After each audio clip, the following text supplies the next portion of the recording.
اہل خراسان میں سے ایک شخص نے مرزبان مجوس کے ہاتھ، جو وزیر جعفر برمکی کی والدہ کا کارندہ تھا، 30,000 درہم میں کچھ اونٹ فروخت کیے۔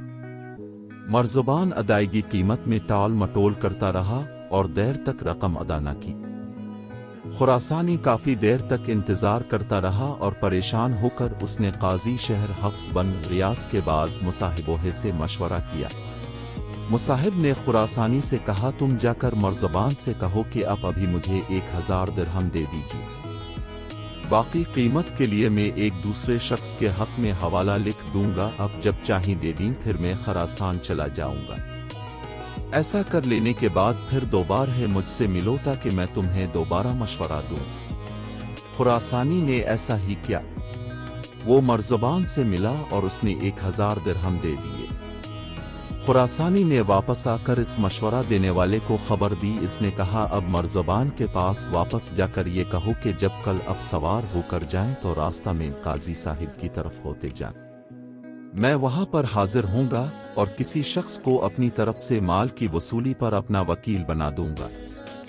مصاحب نے مزید کہا کہ کل صبح جب مرزبان قاضی کے پاس آ کر بیٹھے تو فوراً قاضی کے سامنے بقیہ رقم کا دعویٰ پیش کر دینا، اس ترکیب سے فوراً فیصلہ ہو جائے گا اور مرزبان کو یہ موقع نہ مل سکے گا کہ وہ اپنے اعلیٰ اثر و رسوخ کا استعمال کر کے قاضی صاحب کو اپنا فیصلہ روکنے پر مجبور کرے۔ خراسانی نے ایسا ہی کیا اور قاضی نے مرزبان کو محبوس کر لیا۔ وزیر جعفر برمکی کی والدہ کو جب اس واقعے کی اطلاع ملی تو اس نے خلیفہ ہارون الرشید سے کہا کہ تمہارے قاضی نے میرے وکیل کو محبوس کیا ہے، اس کو حکم دے دیجئے کہ وہ فیصلہ ملتوی کر دے اور مرزبان کو رہا کر دے۔ خلیفہ نے حکم دے دیا کہ ایسا لکھ دیا جائے۔ قاضی حفص کو بھی اس کی خبر ہو گئی۔ انہوں نے مدعی سے کہا کہ فوراً گواہ حاضر کرو تاکہ امیر المومنین کا مکتوب آنے سے پہلے مرزبان کے مقابلہ پر فیصلہ صادر ہو جائے۔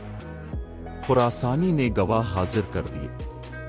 قاضی صاحب نے فیصلہ لکھنا شروع کیا تو ایک خادم امیر المومنین کا مکتوب لے کر حاضر ہو گیا۔ قاضی صاحب نے خادم سے کہا، ٹھہرو جب تک میں فیصلہ لکھنے سے فارغ نہ ہو جا۔ جب فیصلہ صادر کر دیا گیا تو قاضی نے مکتوب وصول کر کے پڑھا۔ اس نے خادم سے کہا کہ امیر المومنین سے سلام عرض کرو اور خبر دو کہ آپ کا مکتوب اس وقت وارد ہوا جب حکم نافذ ہو چکا تھا۔ مرزبان کو تمام بقیہ رقم ادا کر کے خراسانی سے صلح کرنا پڑی۔